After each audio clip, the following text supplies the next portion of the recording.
Hello and welcome to Game Pass Forever, a standalone segment of the Outside is Overrated podcast.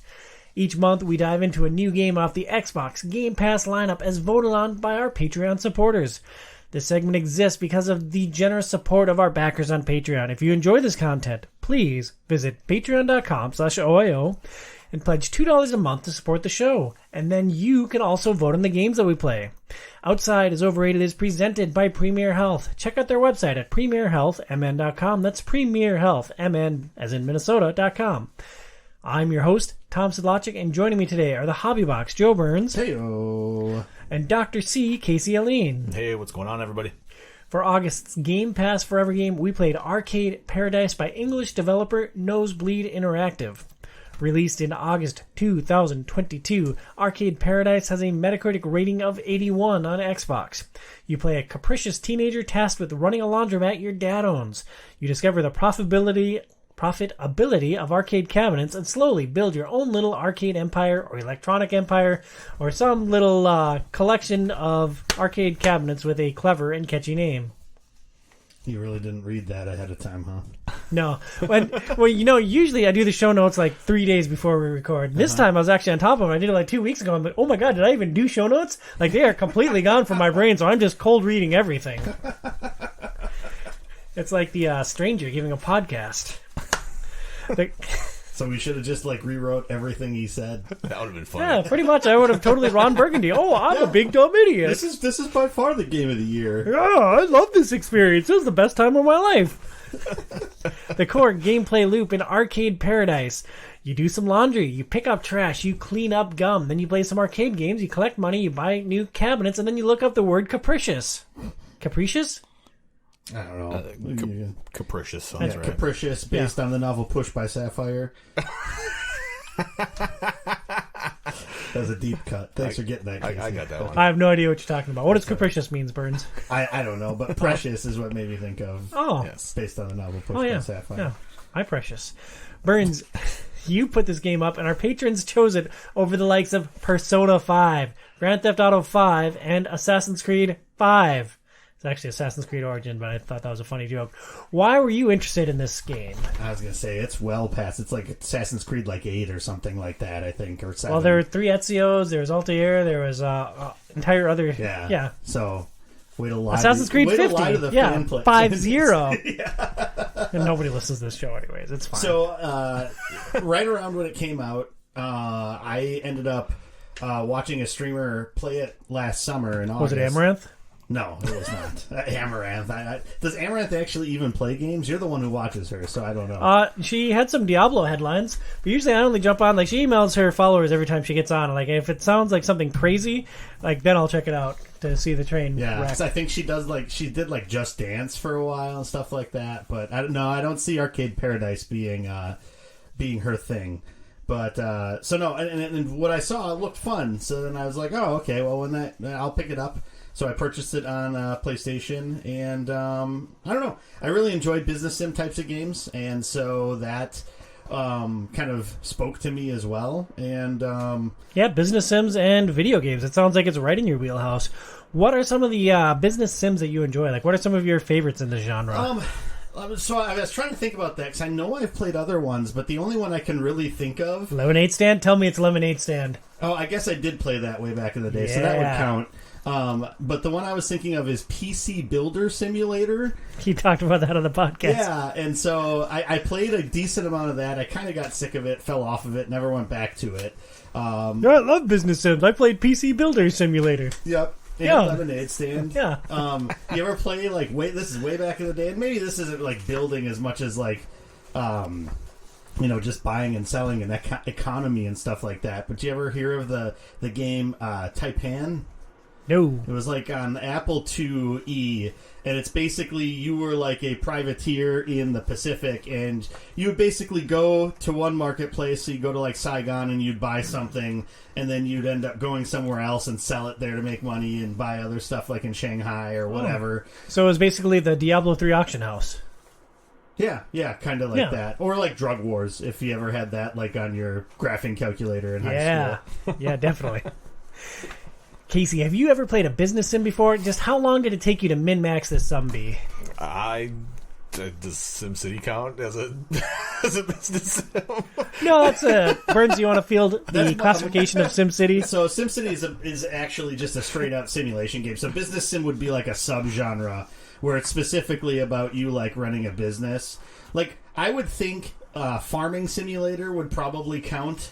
The Farming Simulator games would count probably as a business sim because it's all about, like, most of it's about actually doing the stuff like tilling the ground, the land, and getting the crops and stuff like that. So like Stardew Valley? Stardew Valley has elements of that. That falls into kind of another different subgenre, which is farming simulators, more specifically. But Farming Simulator doesn't fall into the... That one, as far as what I know, I think that one is much more like business oriented. I could be wrong. I never played one of the games, so I could be wrong on that. But like Stardew Valley and things like Harvest Moon and Story of Seasons, those games are a lot more... They're a lot more based on like... kind of like what Animal Crossing is, where you like plant stuff and grow it. Not really about like the actual economy of any of it. Granted, you got Tom Nook in there trying to get his cut in Animal Crossing, so maybe those are kind of business sims. But sorry, that was a lot longer response than it needed to be, probably. But. No, it's fine. And to sum it up, no, I haven't played any business sims. And as far as min-maxing, I don't know if you can really min-max this game. I guess, I don't know, besides little things like tweaking the difficulty of the machines and putting them in proximity to either more popular machines to add little minute bonuses and stuff like that. There's not a whole lot you can do to maximize what you're doing, really. So I mean, so is this just like your personal hell then, not being able to like jump in and break this game? I don't know about that, but I mean, there's still little things like if you didn't do that, you wouldn't be taking full advantage of the setup and what this game has to offer. So at least they do have some things. So like the first thing I do when I get a cabinet is I open up the little phone and it's a PDA, it's not a phone. Whatever, like the BlackBerry. Is. Yeah. I open up my beeper and and then so I like adjust each difficulty to go through easy, and then I adjust all three prices and see, okay, what's the max on that one. Then I would go to medium, adjust all three prices and see what the max is on that one. And then if there were two that were tied, then I would go with whichever one had the most visits or most plays in an hour, and that's what I would set it at. So, and then I would plop that one next to, if it was one that was low on the popularity scale, I would try to put it next to a game that was more popular, so it would draw in more revenue. And that's really all you can do, besides playing them and getting the bonuses and stuff too. So I mean, there's little things you can do, but it's not a game, I don't think, where you can min-max that bleep out of it, Burns, you can reaffirm that I'm right here, but I don't feel like fiddling with the stuff had much of an impact. So by fiddling with it, you mean like changing the difficulty and the price? Oh yeah, it definitely did. Did you not look at how the numbers changed when you changed it? Yeah, I did, but it took me like 10 seconds, like click, click, click, click, click, click. Okay, this is the highest possible combo. Great. Well, yeah, but I mean, that affects it. Like you were saying, like changing it doesn't matter at all. It's not like you had to sit there and look at graphs for an hour to figure out what was going to be the best one, because that wouldn't be really interesting or fun. I guess maybe it was just disappointing because I didn't have to think at all, because like it did the calculations for you based on the price you were charging and the plays per hour at the different difficulty levels. So it was literally like 10 seconds of clicking for me. It's like, all right, there's the biggest number. Okay, done with this forever. If you want to have more in-depth things, there's this game called TurboTax, and you can do it once a year, and it's a lot of fun, and you put a lot of numbers in there, and you try to see what numbers come back out. So you should maybe look into that game. That might be more up your alley then. Yeah, I've been dodging that game for 42 years, my friend. Uh-oh. I think this is admissible in court. You better be careful. You're going to take that out in post, right? Yeah, nobody listens to this. Nobody edits the show either. I played the games that were dictated by my to-do list, and then I frantically tried to accomplish cabinet goals to raise more money. So each one of the games in your arcade has 3 to 4 goals associated with it, and if you cross those goals off, they start earning more money. So I found myself at one point picking up a box and dropping it and hitting undo as fast as I could for 4 consecutive days in a game in Box Stacker just to accomplish 2 goals at the same time. That was super fun. Like, that was the height of gaming for me. Why did it take you 2 days to do? It wasn't 2 games in real time. It was 2 It was. Oh, I didn't write 4 days. It was 4 games. It's just a typo. Okay, I'm like, there's no way. Like, So I played 4 consecutive games of Box Stacker, and 2 of the goals were to use undo X amount of times and to get fired 13 times. So like Right. I was on that first stage, and I would just pick up a box, drop it, undo as fast as I you don't could, even have over to and drop over it. again. You can just pick it up and then hit the undo button Oh. like right away. You just Or pick it you up, could undo, do pick it up, undo, 13 pick it up, undo. moves, and then you could just do undo all the way back. I think it goes back. I think it can go back multiple moves. Or you just play the game like normal because it's the best game in there, and you just naturally unlock all those goals. So you could do that too. Yeah, I played a few games of Box Stacker. Stack It was all right. Overflow is what it's called. You're fired. Burnsy, you have a need to see and touch literally everything in games. Where did you find yourself spending the most time in Arcade Paradise? It really varied throughout. Earlier on, I did do like laundry like religiously, and so it was like the moment my watch beeps, I'm like running into the laundry room to do things. Was it irritating for you at all to have to like drop off a cabinet to go change the laundry to get that bonus for the most money possible? At times, definitely. Yeah, I hated that. But eventually, well, like I kind of told you a couple weeks ago, after a certain point, like once you get a few machines, like you really don't need to do a lot of laundry to, I guess, keep that money kind of coming in. Because pretty early on, you start making more money, it feels like, off of your machines than you do doing the laundry. And let's veer off of what I had in the show notes real quick here. So you got away from doing laundry altogether. I settled into a groove where I'd do 3 loads of laundry. Like I'd walk in, there'd be 3 loads lined up. I'd start those. I'd do my cleaning, and like I'd time it perfectly to get my super ratings on those, and then it would be off to the cabinets. Casey, how much laundry did you do, my min-maxing friend? I did way too much too. Like Joey said, I did like a ton of laundry in the beginning. I was doing like 7-8 loads a day, and I didn't play a single game until I had the second edition, and I had that thing completely full of cabinets. Oh my God. Like I didn't play. I was just doing laundry like over and over and over and over You and never over played again. anything? Never played a single game. Okay, that's like I was doing laundry a lot too, but I was jumping onto machines and trying to like knock off goals or what do you call it, or the to-do list for the day. Every little bit that I could in between. But I would say until the laundry was like significantly smaller, I was like doing that religiously too. And I saw something after the fact where it was like, yeah, you really don't need to. Money-wise, you're not making more doing that. It's just taking up more of your time. You're better off building the popularity on your cabinets. One dumb thing that I did when I was trying to do as much laundry as possible early on in the game, I would try to stagger which washers and dryers I used. For some reason, I got in my head that was impacting the rating that I got. Like if I kept using the same washing machine over and over again. So like I had a system where I would go down the line of washers, go down the line of dryers, and like never use the same one twice in a day. That's funny. So I would do that just so that it was like a good flow to like accomplish them as fast as possible. So it was like I would use the first set of washing machines and fill those up, and then those would go like straight across, sort of top then bottom, and then when I'd fill up the other side, then it would be pulling those over and putting them on the right side. So then it was like, okay, so right now I'm starting on the left side, take those out, put them down on the counter, down on the counter, and then it'd be like 45 seconds later you get the other loads out and put those over there. And so that's kind of the system I developed, so that it was keeping track of, okay, go to this one, back. So it was trying to like maximize that I wasn't like going to the wrong machine as much as possible. So that's, I guess, how I approached the laundry. This is a very important strategy that we're talking about for all of you that haven't jumped into the game yet. Yes. Just don't do laundry. There you go. Just skip it almost entirely. Or like by the end, I was doing exactly what you did, Tom, where I would walk in, I would do the 3 that were sitting there, unless I had a task on my PDA that told me that to do, like there's one of them that I got that said complete 5 loads of laundry, in a day. So I had to do 5 loads that day instead of my normal 3. But yeah, once I figured out that playing games is way more important and that's a heck of a lot more lucrative, that's all I did. I would do the 3 loads, same thing, clean up all the trash, empty the trash bins, all that sort of stuff, and then I would just play 1 or 2 games, hoping to get a few goals if possible.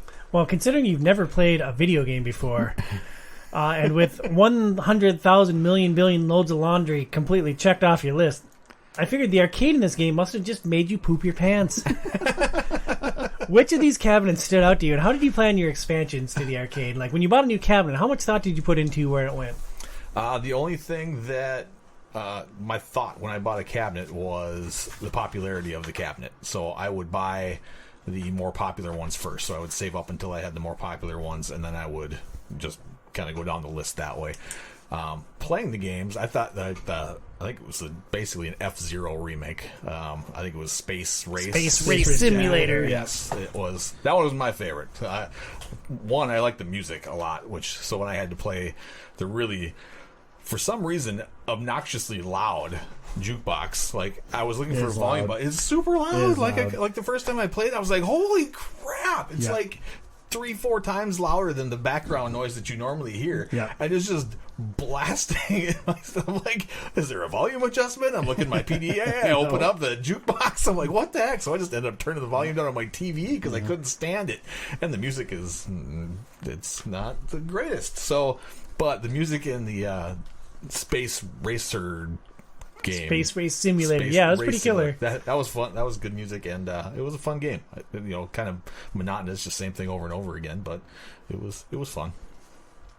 And Burnsy, you kind of tipped your hand on your favorite game with Stack Overflow. What made that game so addictive for you? I really don't know why. Because all you're doing in that game is like there's pallets spread across the board, and you're just stacking up the same color boxes. So like on the first board, there's maybe 3 pallets and 2 different colors of boxes, and like you have to take the red box and start a new pallet for it, then put the blue box on a different spot, and stack up all the red and blue boxes. And each level increases the colors. Yeah, I don't know why, but for some reason, like just figuring out, sorting and stacking, increasing number of colored boxes was just really fun. I don't know why. I just really like that game. And so that is probably by far the one I played the most. Do you want to come hang out with Hazel sometime and just stack stuff?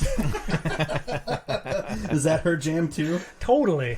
What were some of the other games that stood out to you, Burns? Yeah, so some of them I really liked because I liked also the games that they were based on. So there's Barkanoid, which is a brick breaker based off of Arkanoid basically, but you're playing a wiener dog that'll grow or get smaller and get abilities and stuff like that. Never saw it.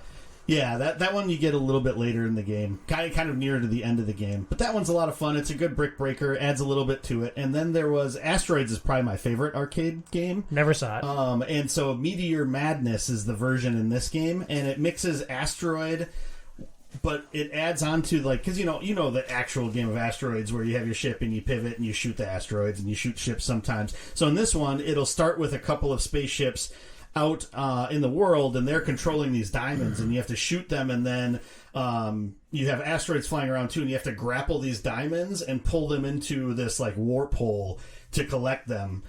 So it's not just trying to dodge the asteroids and the shooting from the thing, but it's adding that other element of having to collect this stuff.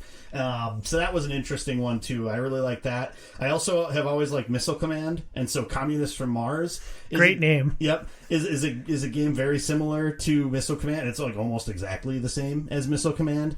So I really enjoyed that one as well. Then there was Bugai, which is Puyo Puyo or Puzzle Quest, where you have basically you match so many colors and you have the little thing that shoots it up, and you got the orbs, and once you get enough of them together, then it'll clear those off. And if you match a bunch of colors in an area and there's some orbs that were hanging off of it, those will drop and then stack onto your opponent. So that game was a really good version of that, and I enjoyed playing that. Another one that was fun, but it was super hard, was Line Terror. I don't know if you guys unlocked that one at all. Just bought that. That was the last cabinet that I bought, and I never played it. Yeah, and so I know I've played an arcade game like it, or it was a game on the Atari that was like it. But basically what you're doing is you're trying to create these geometric, you're trying to create lines and cover up an area. And you need to get to a point where it's you've covered up 60% of the map. But you have, kind of like how the DVD pause screen has the little DVD symbol that bounces around the screen. You got this diagonal line that bounces around, and if that hits the line that you're building, it'll destroy you. And you also have a couple of ships that are moving along the lines. That one is by far, I think, one of the harder games. But it was still pretty fun to am I going to be able to finish this line in time, or am I going to get killed So I don't know. Those were some that I really enjoyed. That sounds like a banger. How much thought did you guys put into where you're sticking the cabinets? Casey, you mentioned that you would try to balance the more popular games with the less popular games. I put literally zero thought in. I would get a new cabinet and be like, open spot, click. No thought planning whatsoever. Burnsy, where did you come in? Every now and again it would be like, oh, okay, this looks like it would be kind of similar to this game, so it makes sense to put it by there, but that doesn't have any real sway on how the game works. And once I placed the machine, I think maybe once did I move a machine after I placed it. I had no idea how to move the machines. I had a daily to-do list item once to rearrange. I'm like, I don't know how to do that. I guess I'm not crossing that one off. There's a way to do it. Too much work to go onto my cellular telephone and type, how do you rearrange your cabinets in Arcade Paradise? There's a way to do it. I can't remember. It was like I don't know what the button is. It's like the select button Yeah. on the controller, and that would bring up your little map. Okay, that's and then what it you was just then. like Okay. Had no idea that was a thing. highlight the cabinet you want to move, and then you move it to wherever you would like to move it. And then, did you guys play the game on the phone, the PDA? Yeah, Oh, the llama. The llama? Yeah, I played a little llama, but I played almost all of my 10 or so hours on Steam Deck, and a good chunk of that at a hotel on crappy hotel Wi-Fi. really So there's just a touch of lag, which made llama untenable. super hard. Yeah. Llama is hard anyway because it's the jumping's not exactly precise, which is fine because it's it's not really a Flappy Bird clone, but there's been lots of games like that in the past too. So Yeah. it's very based off of those. And did you guys play Minesweeper and Solitaire on the computer too? Nope, never bought that upgrade. The only upgrade I Yeah, I actually didn't get bought that was a either. radio ad to boost popularity. That's the only upgrade you had? I bought the time one, which Yes. was awesome. What was the time one? I wasn't even aware It just of it. slows down your day, so you're Oh. able to do More stuff in the more day. during the day and spend more time in your cabinets before. Yeah. Oh, that would be good. Yeah. I was saving up for the assistant manager, so I didn't have to touch the hoppers anymore. Oh wow! Like you were going for that one way earlier than I didn't do that until after I'd finished the story of the game and was just trying to maximize things. Yeah, I just wanted to take one thing out of the daily loop and touching all the hoppers every time. I didn't mention my favorite cabinets. I played a lot of Racer Chaser, which is Pac-Man meets Grand Theft Auto. Okay. And I played a fair amount of Blockchain, which is a puzzly type game because I thought it was interesting uncovering the conspiracies in Blockchain. I hated that game. Me It too. just didn't make sense to me. I tried to figure out how the numbers would work, and I'd think I'd have it figured out, and then I'd plop it down and it wouldn't eliminate a line. Or I'd plop something down and be like, okay, well, if I put this here, then it's going to do it. And when I plop that first one down, it's like, oh, it cleared that. All right, I guess it worked. I don't know. So that one just really didn't make sense to me at all. Fascinating. Yeah, it kind of clicked with me because it's all determined on the number of boxes going horizontal or vertical. So if you have a 3 and you put it on top of a stack of 2 boxes, it's going to clear that 3 off, and depending on what's underneath it, it'll impact the lower boxes too. Yeah, that was probably one of my least played games of all of them, just because I just didn't understand it. Burns, you're missing out. It had a great narrative, dude. Well, no, because I know the conspiracy stuff, because I did unlock one of the conspiracies, and I thought that was interesting. And what triggered finding those? Clearing so many rows, maybe surviving Okay. so long, because every so often there was a countdown for the firewall, and that's when the platforms would raise up. Okay. And so each time one of those triggered, it would reveal another level. And down at the bottom, there's a little folder with a number slash number. So when you unlock the first part of the conspiracy, it's 1 out of 7. Say. Got it. And then when Okay. you get the next one, it moves up to 2 out of 7.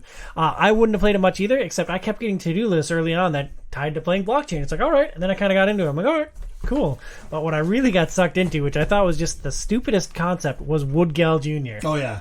Wood Gal Jr. You start up this cabinet game and you're standing on the side of a tree, and if you press left, you chop on the left side of the tree. If you press on the right on the D-pad or the left stick, you chop on the right side of the tree, and you're just trying to chop as much of this tree without bopping your head on a stick as you can. And there's a really fast timer going down. So I kind of got into a flow, but the only reason I got into it was because I got an email Yeah. from a customer Yeah. saying, hey, I got this high score in Wood Gal. I'm like, well, I can probably get 13. And then it just kept pushing it higher and higher. No, I really like that mechanic that they added into that. They do it with a couple of games, but it's mostly just that Wood Gal Junior game. I got on an attack vector as well. Yeah, I did too. And the guy gave up really early in that one, which is good because the game's not very fun to play. Yeah, it's brutal. What was Casey, your what was your experience with attack vector?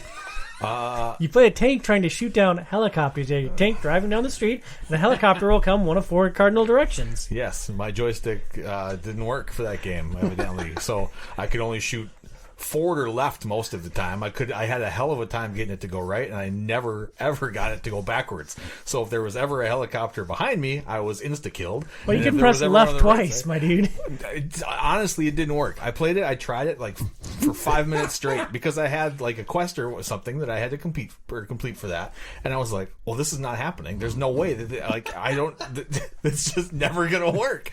So I tried all sorts of stuff, and it just never worked. The only thing I didn't try was the D-pad, which I should have tried because evidently that works. But the instructions when you hold the tell controller on top of your head with like your feet on the trigger buttons, like it gets really hard to reach that D-pad. Yeah, what you need to do is you need to put it in front of your face so that you can use your tongue to hit the D-pad. That would maybe work. Or just hold it like a standard human being holds a controller. All perfectly viable options. What was your last high score on Woodgal Jr.? My last high score on Woodgal Jr. was, I think, 83 or 88. It was in the 80s. Okay. And like the last goal I had for that game was to hit a score of 110, so I never reached that one. Okay. But yeah, that was really interesting and like frustrating, but it's like, it's so quick to restart and get back into it. Like, just one more run. I got up to 184. No way. Yeah. Whoa. Yeah. That's insane. Like, yeah, it's all about getting into the flow with it, right? And getting lucky too, because there will be times where it'll give you like extremely long lengths of time on one side of the tree, and like that helps. Getting lucky with that helps. And just, I think the biggest thing with that game is not going too quickly.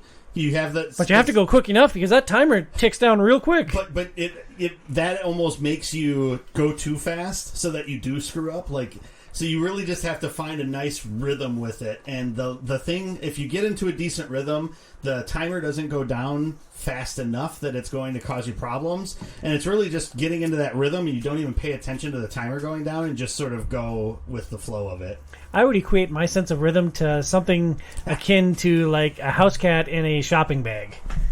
It makes no sense. There's no flow. It's just like stuff's happening all over the place. And eventually you suffocate and die? Yeah, pretty much. I don't know if that was...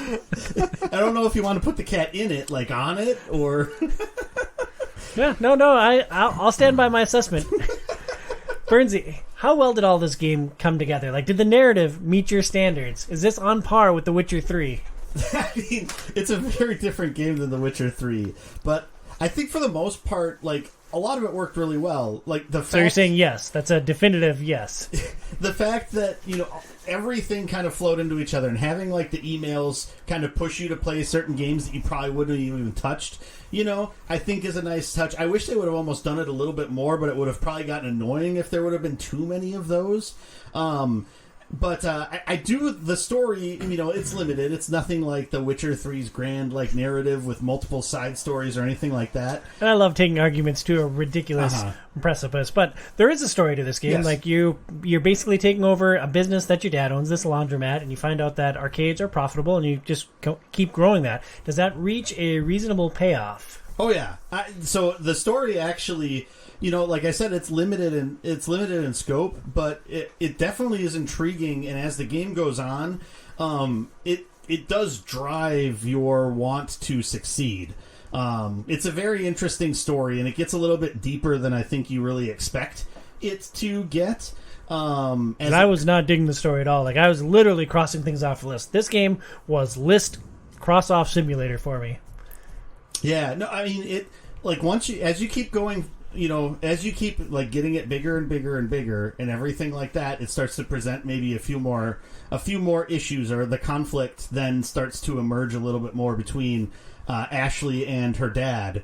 And so I don't know. It's really interesting stuff I think happens with it, and it was a little more. It was a little more of an aspect of the game than I expected it to be, which I thought was pretty good.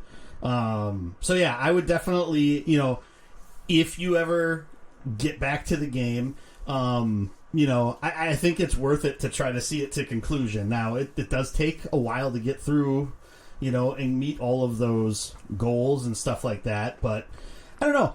I think it was a lot of fun to pick up and play every now and again. Trying to play it for a deadline and get as much of the game done, especially when you have like the end of summer stuff going on in life and everything else, that makes things maybe a little bit more difficult. But it's one of those games that I whittled away at over the year and finished it this month. And I really enjoyed it. But then again, I wasn't always pushed to try to get as far as I could into it. I'll say this. This was an interesting thing from our text chain. Casey, you mentioned that you may hate this game with a burning, fiery passion at one point.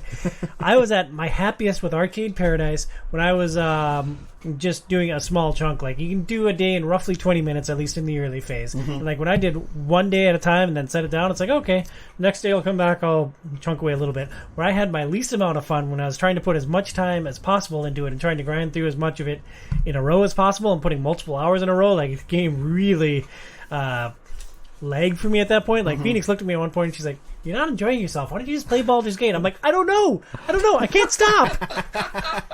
I owe it to our patrons, honey. So, I will say, though, that there were times where, like, especially when I was first playing it, like, there was a couple of days where it was like, I started playing it and then 4 hours went by and it's like, holy crap, I've been playing this game a long time.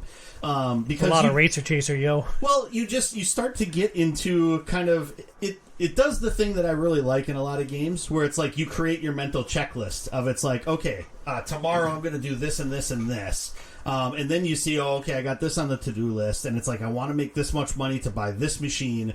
And so it really leads you in that direction where you start to make those mental checklists. And those are always really fun to go through and like check off as you get through it and spur you on to the next thing.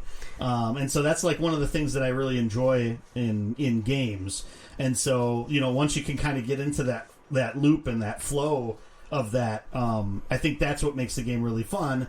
But having the luxury and the leisure to be like, oh, okay, I'm really not enjoying this right now. I'll put it down. I'll pick it back up in a couple weeks or something like that. I think that helps with the game because it's not like you need to. It's not something where you need to really be playing it all the time, and I think it's almost a detriment if you're forced to play through a lot of it. Yeah, and such is the curse of having a podcast. There are some knocks that, there are with the game also. The controls, I think, are rough in spots, and there's some pieces of trash in different areas that are really hard to pick up. I crouched a lot for picking up trash. Yeah, I did too, but there's sometimes where it's like you have to like move around and angle it. As things grow, like there's a couple machines too that I like famously kept having a hard time opening the hoppers for. One of them is like the pool table once you unlock that, and then UFO assault was another one. I don't know if it was like where it was at in the building or if it's the machine itself, but there were countless times when I would go to open the hopper and it would just jump me up to start playing the game. It's like, no, I don't want to do that. I just want to get the frickin' video hockey for me. No, that did the same thing to you? Yep. Yeah. And so there's some control and imprecision stuff. There was famously, when the game came out, there was a piece of trash that nobody could collect. It was on like the dividing wall between the washing machines, and you couldn't get it, and so they had to patch it in. And it was funny because it was a big deal when it was patched on PC, but then because it took like another 3 weeks for it to get onto consoles because of the certification process for updates to go through that. And so then it was kind of like a funny thing online where it's like, well, console fans, you have to wait a little bit longer to get that can out of there again, but eventually it's going to happen. I think the controls in some of the games also, especially as you get later on in the game, become more imprecise. One of the video games was like the Frogger clone. It seems like there was lag when you were trying to jump to the lily pads, and sometimes you'd miss them, and it's like, I was right on it. I don't know why I missed that. I think also the games that weren't like video games, but were just like table games, were some of the most clunky to control. I played darts one time, and I will never play darts in Arcade Paradise again. I don't care if I have 17 items on my to-do list that all says, throw one dart. No, not going to do it. Darts Hard wasn't pass. too bad. Like, you got used to how to throw it after a while. It was just super easy. Like, I breezed through all three of the opponents, like, super quickly. Because once you get a hang of how you have to the aiming works and then how you throw it, like you can hit the numbers you need to hit pretty fast.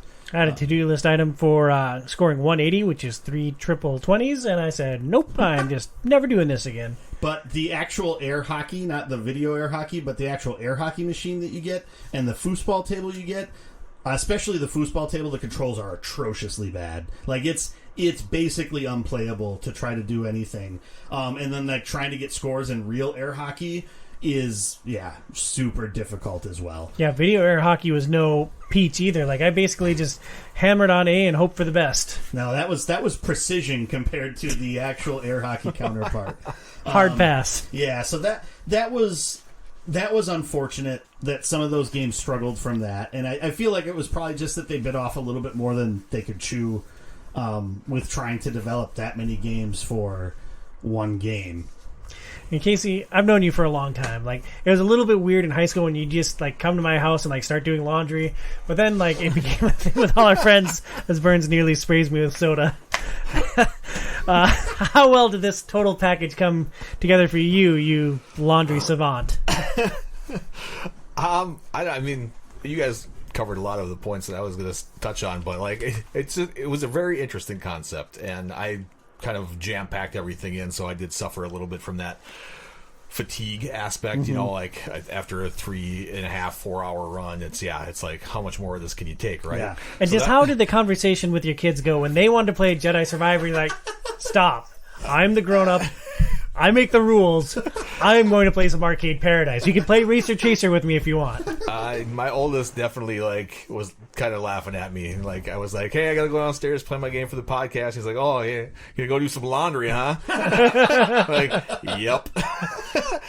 But yeah, I mean, did your wife come down and like plop a laundry basket down for you? Right, yeah. Like IRL? Right, yep. Yeah, I mean, it's really interesting to me, you know, like you said, it's kind of crazy that they developed all these games for this game, and I'm like almost wondering if they had all that first and they were like, we have all these games, if we just put like a game out that was retro arcade, nobody's gonna play this piece of crap, you know, like all these games really aren't that great, right? Mm-hmm. Let's put it behind some checklists. That'll get the dopamine going. Exactly. But if we slowly unroll each one of these games and they give them something else to do in the meantime to make it addictive, because this game it is addictive. Mm-hmm. Like, disagree vehemently. Well, like you can get in that zone, right? Yep. You're like, holy crap, how did 3.5 hours just go by? Yep. Did I like it? I don't know. You know, like I do think the game kind of insinuates that there is one of the arcade games. I don't think either of you have it yet, but the game kind of insinuates that there's one of those games that's actually the first game that this studio made. And so that's an interesting aspect to it. I don't know if that's just them, you know, if it's that specific game, or if that was just supposed to sort of mirror kind of their studio getting founded or whatever. But that was kind of neat to find as you kind of go through the story of the game.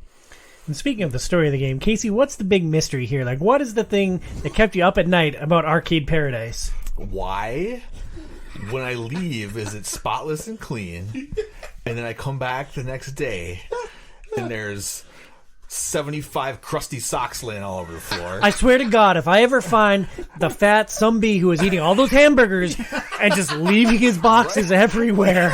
I think there was like some teenage, wild orgy party every single night in my laundry that I didn't know about. Like, just gum everywhere. Gum and pizza boxes and crusty socks Newspapers. everywhere. Newspapers. Like, so that makes sense, like with the laundry, because usually like laundromats are open 24 hours and you just like lock up all the things that people could get at or whatever. And maybe they're left a little unattended or whatever. But once you get to the point where like the laundry is gone, like it doesn't make sense. Like that, you probably wouldn't just leave an arcade 24-hour unattended. arcade. Yeah. So that is one thing that after a while you're just kind of like, what the heck's going on?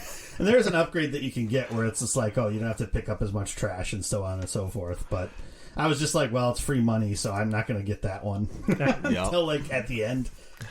I'm sorry. No, that was it. I struggled with the overall package here. And Bernsey, I'm going to poke at you on this one because I love poking at you about this topic. I thought that Arcade Paradise was a largely repetitive grind without the stellar gunplay of Destiny to pick it up. Like, I know you hated Destiny, and I know you hated Destiny with a burning, fiery passion because of the repetition and the reused assets and all of that, but, like, I want to ask you, why did you love Arcade Paradise when you hated Destiny when, at least to me, Destiny had that one aspect of it that was really killer? Like, the gunplay and the bosses were fun. Mm-hmm. The gunplay and the bosses were fun, but then running through the same environment over and over and over to get to them, after waiting in your ship, flying through the loading screen for an extra 2-3 minutes before Loading things are going to be a thing of the past. Yeah. Well, and this was well before the PS5 anyway, but I mean, it's PS4. It was a selling point for it.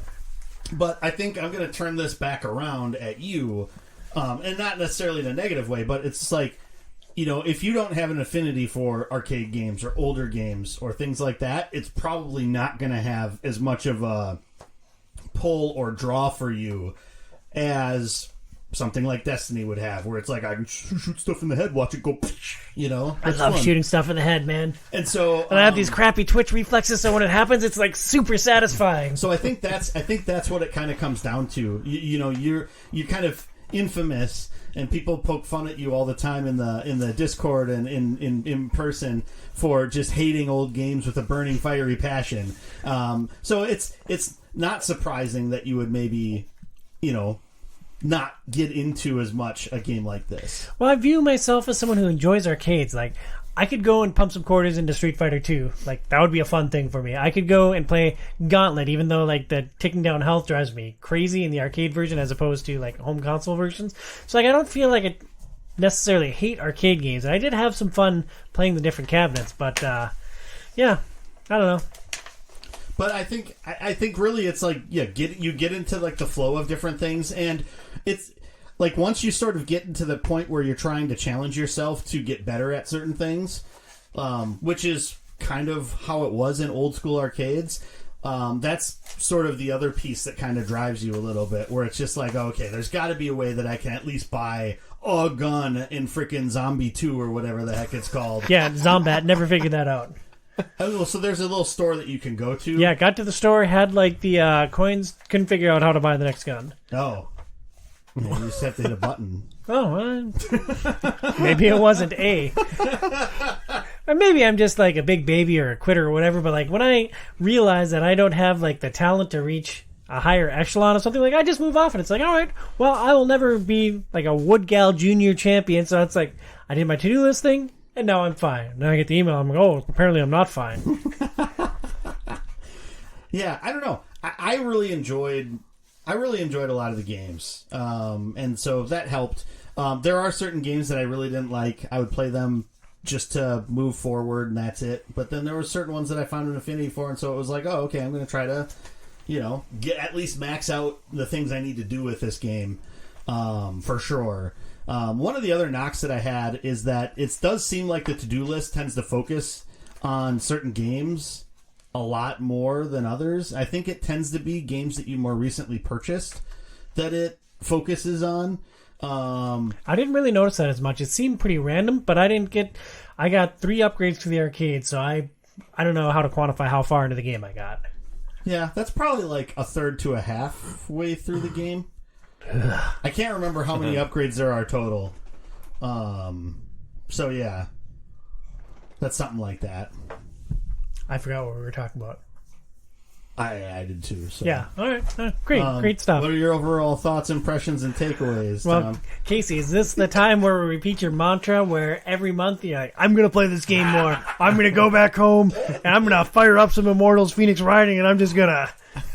I said it on purpose that time. I was going to say, you did that. No, I don't think this is one that I'm probably going to go back to. Well, where exactly did you come in on it? Like, in our text chain, you said you hated it with a burning fiery passion, which is partly to pander to me, and I appreciate you. Like, where did you end up on this game? I put right around 10 hours into it. I ended up, I guess it would be the second, where you knock out the closet, and then I had every cabinet except one. The only game that I didn't purchase was Wood Gal Jr. out of that bunch. So you're basically one cabinet behind me. One cabinet from opening up the third expansion. And I don't know, like it was just okay. Like I said, there's something strangely addictive about it, but at the same time, like it just in the end was a grind that I don't really want to play. I'd rather play something else that I know I had a lot more fun, and like this was just kind of like a time waster, and it was okay, but it's not something that I need to go back to.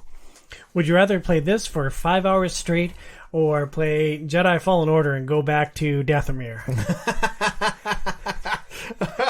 Wow, that's actually a really, really good question. Because one, there would actually be progression, and the other one, I'm just stuck jumping over, trying to get back over the same stupid pit that I can't get over. Wow. I don't know. I guess I'd have to take Arcade Paradise in that aspect. All right, so you loved it.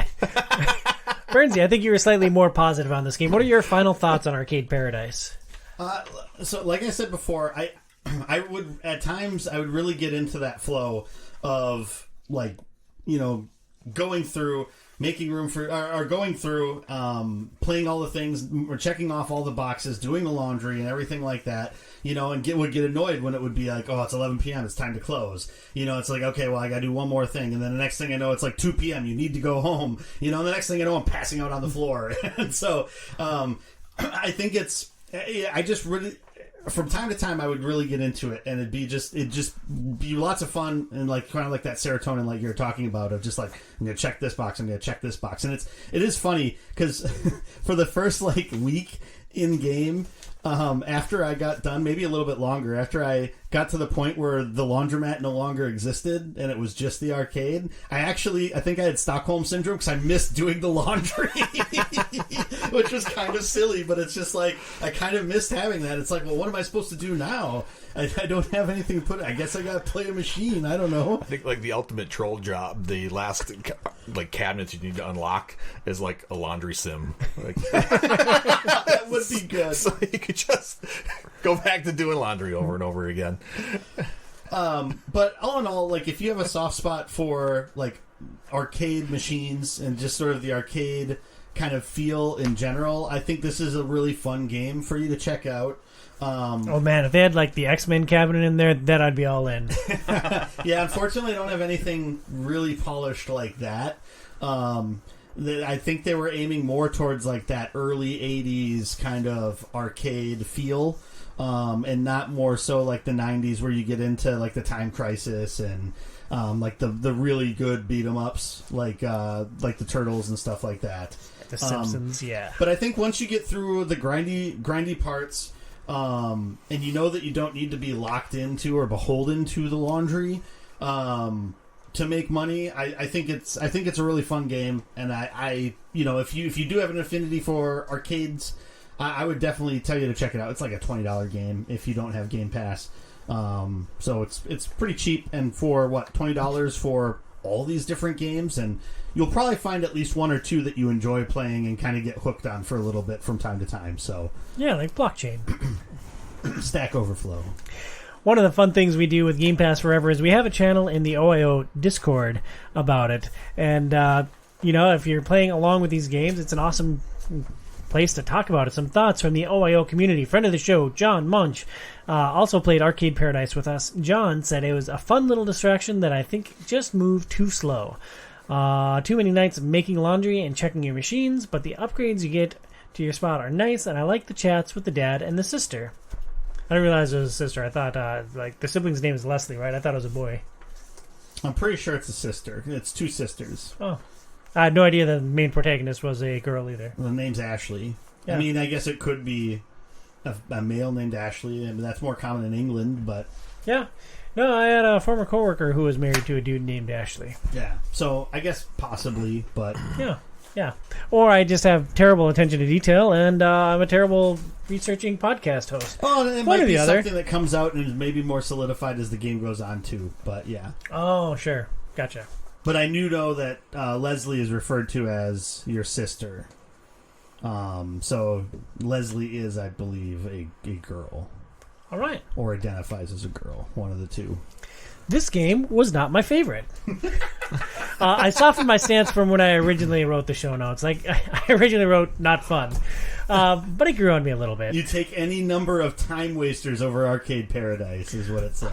Yeah, well, it still says that. Thanks for stealing my thunder. Oh, but, sorry. I thought you were backing off from that too. Yeah, no, I'll stick with that one. But Okay. by time wasters, I mean games that don't necessarily have a strong narrative. I'm thinking Vampire Survivors. I would much rather play Vampire Survivors than Arcade Paradise. Even Loop Hero. A lot of Casey's indie darlings that we've been playing for the last 11 months on this show. I'd rather play this than Loop Hero, I would say. Vampire Survivors is different, but I feel like I'm closer to beating Loop Hero and crossing it off my list forever. So that gives it a slight edge in my head. well, there's no such thing as beating Vampire Survivors, I don't think. Oh, there is. You get to the timer. Game over. Yeah. Oh no, that's not game over. Then you got to try to kill death. You can't kill death. Oh, you can kill death. You can't kill death. Yeah, that's the real end game. Is getting to the point where you can kill death. Yeah, I'm sure John will back me up here. You can't kill death. I've seen it. I've seen it happen. I haven't Unless you're done a it, Belmont. but I've seen it. I'll only see it if Amaranth does it. So if you enjoy this wacky content about the Xbox Game Pass library, you should support Outside is Overrated on our Patreon. Each month, our patrons vote on the next title that we dive into. Next month, after an 11th month hiatus, Tom's game finally rose to the top of the list again, and it's one that I literally put zero thought into. It's been a tough couple of weeks at work, and I'm just like, scroll. Oh, Monster Hunter, yeah. Oh, they'll never vote for this, but I want to play it, so okay. But we are going to play Monster Hunter Rise. Rise to the challenge and join the hunt in Monster Hunter Rise, the latest installment in the award-winning and top-selling Monster Hunter series. You'll become a hunter, explore brand new maps, and use a variety of weapons to take down fearsome monsters as part of an all-new storyline. Now, are you sure that you weren't influenced by Brian a little bit? Since he was talking about Monster Hunter Rise? Yeah, no, that's actually kind of podcast? a detriment, because he's going to have a lot of advice for me, and I'm not a person who likes to be told what to do. You just take it in, let it go in one ear and out the other. Does not compute, Burns. Does not compute. Yeah, I mean, you can let people tell you any advice that they want. You don't have to actually listen to it or pay attention to it. No, I have to point out why they're wrong.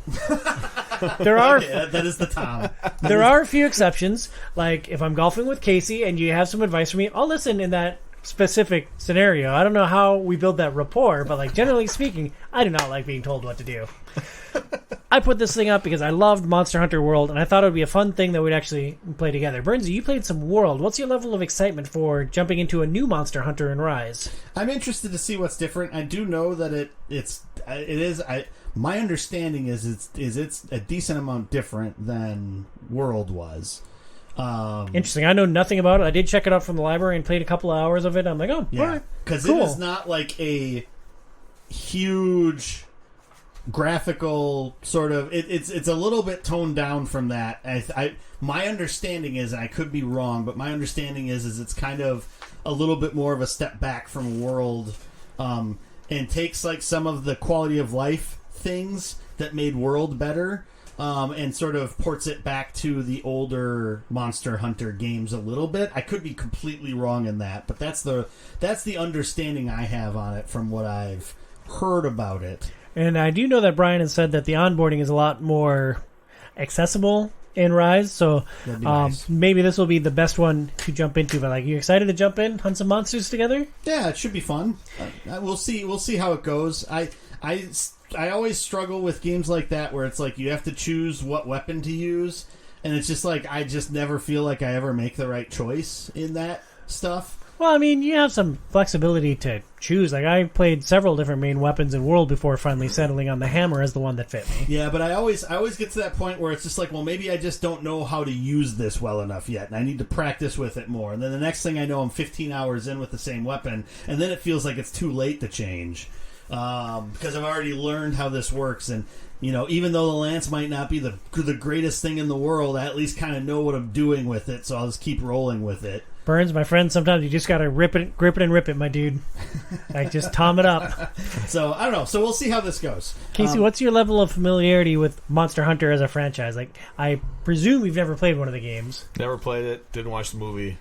Heard of it. Never watched the movie. Nobody watched the movie. It's Monster Hunter with the American military thrust into it. I'm sure that has no bearing on the Monster Hunter universe. Correct, but we're probably going to end up watching it in a year or two for our That's true. Yeah, we have that one game earmarked for it, yeah. Yes. Because we're in the 2000s now, and that was... Oh, that might be the 2010s next year, dude. Yeah, I know. Super excited. Is it, or was that in 2020? It might have been 2020. Yeah, so we might have a couple years, but you know anything about the games? I know you play a protagonist that gets to hunt monsters. All right. I do think... Understands what the words monster and hunter mean. That big old brain's been working. I do think that this game's really going to resonate with you, Casey. If we can get some serious time into it, I think it'll be something that you really enjoy. Let's have a quick on-air production meeting. I think that now is the time to take 2 months with a Game Pass Forever game. I was looking at some numbers for the show leading up to the Patreon party. Well, I won't tip my hand completely. There's a common theme amongst the only 4 shows that have failed to register 40 downloads in the last 2 years. And what's that? Game Pass. Particularly the smaller indie games, like it's Chicory, Loop Hero, Nobody Saves the World, and there was one from last year that was like an indie gem. So like, this is a hard decision for me to make, but I'm a little overburdened with a new job, with the podcast, with Game Pass Forever, and so I'm just springing this on you guys. So is the idea we don't record until 2 months from now? Or do we record and talk about like the first parts of the game next month, and then the following month we would record like our final thoughts on it? I thought not record for 2 months, but that is a hard pill for me to swallow. I think doing like a check-in in 1 month is a great starting point, and then more complete thoughts in 2 months. Casey, do you have any thoughts or inklings? Yeah. Just tell me what to do, Tom.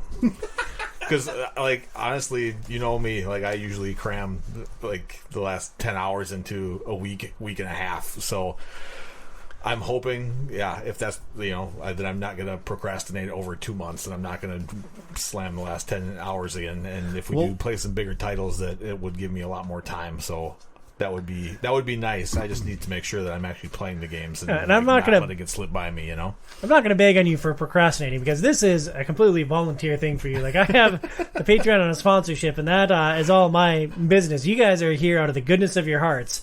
So I appreciate all of the efforts that you do put into the shows. Burns, what are your thoughts on tweaking the format to maybe look at 2 months per game? Well, I mean, I think I mentioned that to you before. Yeah, no, you pitched it on the show, and I kind of pooh-pooed it at the time. But yeah, I just, because it opens up the opportunity, because that's a lot of the reason why Arcade Paradise was voted on. My accidental swaying of things maybe notwithstanding, but like Mike said it in the Discord that he would have loved to have seen us play Assassin's Creed or Persona, but he knew there was no way we could get through it anywhere near enough of it to really judge it in a month. And so I think opening it up that way would help us a lot. The one thing I will say, Chicory only being at like 40 downloads, I mean, that was literally like released 3 weeks ago or whatever. Yeah, so that gets a little bit of a pass. But it was just interesting that there were 4 shows that failed to crack that specific threshold, and they were all Game Pass games. Yeah. I mean, and that's... And on the other end of the spectrum, Civ 6 is our 4th most popular podcast. That's so crazy to me. I just... That's atypical. Usually, Game Pass games don't raise that high. I think Darkest Dungeon is the next highest and is also in the top 10. Yeah. I don't know. It is always interesting to see what are the episodes that kind of catch on and don't. Like, the fact that Dragon's Dogma, I think, is our top episode, or up there anyway, is still just, like, really surprising to me. But yeah, I don't know. I'm perfectly fine with doing it that way, and however you want to do it. If you want to record a shorter check-in ahead of time, in a month, and then record full thoughts after that. It's kind of completely up to you. Yeah, well, we'll noodle on it a little bit more, but just a heads up to the audience that does listen to and enjoy the show. Tell your friends to download, because the downloads on Game Pass Forever are a little bit lacking. But we're going to keep doing this because I think we all agree that we love doing it. Like, we don't want to stop doing Game Pass Forever. And, it's just, for me, right now, maybe things will even out with the job a little bit, but, it's just, I'm a little overwhelmed, and this seemed like the most reasonable place for me to step back a little bit. And I'll throw in a line from a different podcast that I hear at the end. They always say, if you like the show, tell your friends to listen to it. If you don't like the show, tell your enemies to listen to it. And so you can always take that approach. Definitely, yeah. Tell your friends and enemies to listen. Also, if you enjoy this content, please back our show on Patreon. Back our show on Patreon. This standalone segment, Game Pass Forever, is tied to a specific tier of support. You can back us for as little as $2 a month. $2 a month. Like, that's pretty cheap in the grand scheme of things. And, like, where that money goes, like, it goes towards the media we consume for the show. Like, we're playing Final Fantasy 16 for the main podcast. Like, things are expensive. Like, hosting a podcast, hosting a website, equipment. Like, there's some money that goes into this. So if you enjoy this, please support your independent content producers at patreon.com/OiO. And one other thing I'd say is, if you guys have thoughts on like playing these larger games and how to do like ideas on how to do like if we do a 1 month check-in and then or whatever, like if you guys have thoughts and are in the Discord, throw those out there. Let us know. We want to make the show that you want to listen to the most, and whatever makes that more interesting and more fun. Any ideas are always appreciated, at least from my perspective. Don't tell Tom what to do, but you can tell me what to do. Tell Burns what to do. Tweet him at HobbyBoxBurns, or X him at HobbyBoxBurns. Translation. I almost let one slip right there. Anyways, thank you for listening to this standalone segment of the Outside is Overrated podcast. Stay inside, kids.